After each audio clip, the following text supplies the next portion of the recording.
Yeah, I started taking antipsychotics after I had a manic episode a few years ago. But I was just put in a really small dose at first because they weren't sure. They hadn't kind of diagnosed me with bipolar disorder at that stage, and they didn't want to kind of sort of go straight in with sort of heavier drugs. So they gave me quite a low dose to start off with. But even kind of at that, I remember being kind of quite scared at the time when I kind of, even just hearing the word antipsychotic, like it's quite a kind of scary sounding word if you're not used to it. I think partly because the way the words sort of psychotic and psychosis are used sort of in everyday conversation in the media and kind of quite a sort of negative way.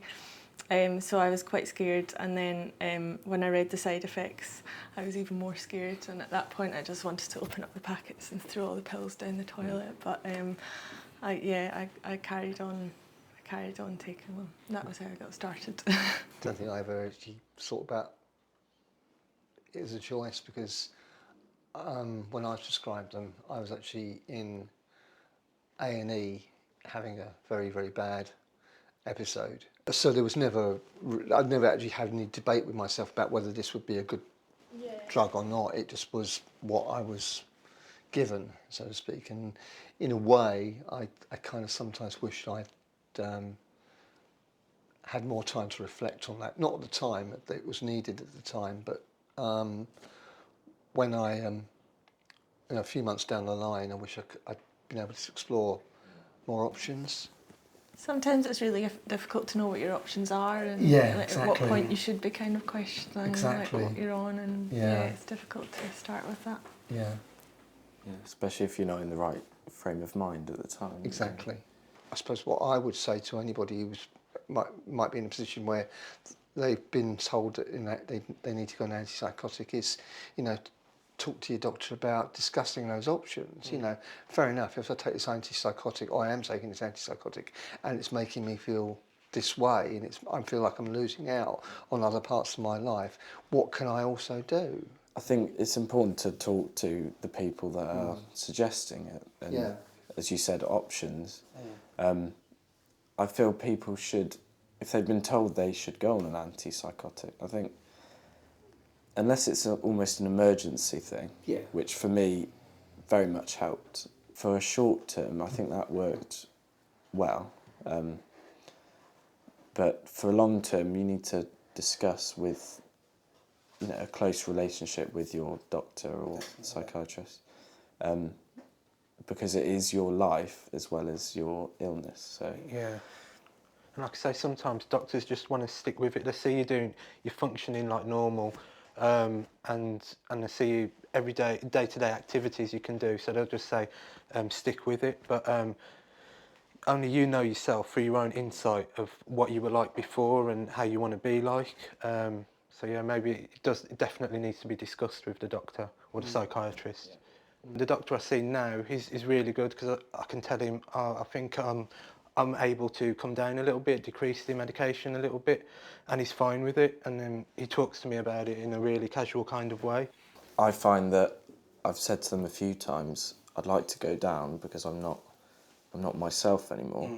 And they kind of say, I'll review you in a couple of months, but you feel like you want to be in control of what you're taking.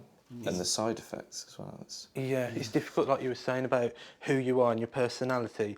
The doctor hasn't seen you before what you're like, so they just think you're just a person. They just see you as a thing, so almost like a diagnosis, rather than a person with a personality and your own feelings and stuff like that. You should always have that conversation with your medical professional to say, what are my options, and just keep checking in on that.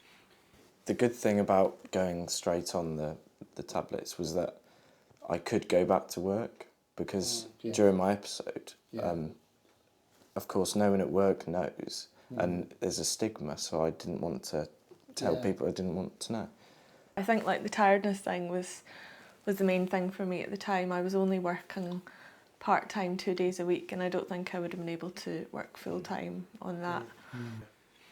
Certainly consider going back on them in the future if I needed to. You would? I mean, it's not something I would do lightly, but if I needed to, I would, because even though they do have lots of side effects. I'd kind of come down a bit from, I wasn't quite so manic as I had been, but I was still feeling kind of really agitated and kind of just not quite right. And when I started taking them, I kind of calmed down and felt more relaxed. And I think that did help my mood to kind of level out and get me back to kind of feeling okay again. So I think that's the other thing that I always find challenging and confusing, is the fact that depending on what your diagnosis might be, there isn't always that. In my mind, there's a kind of go-to sort of medication that would actually suit your particular condition, whereas the reality is that your psychiatrist or whoever, your doctor, will say, well, look, let's explore things around a whole different area, like antipsychotics or antidepressants or mood stabilisers and all kinds of things. And you don't have to be stuck with one particular medication for the rest of your life and that's it. There are always options. The antipsychotic is one in a whole toolkit of things that you can use to make your life better. Everybody's just different, and different doses will work for different people and different medication. So it's not just one drug for all. It's like it's depends on the individual, really.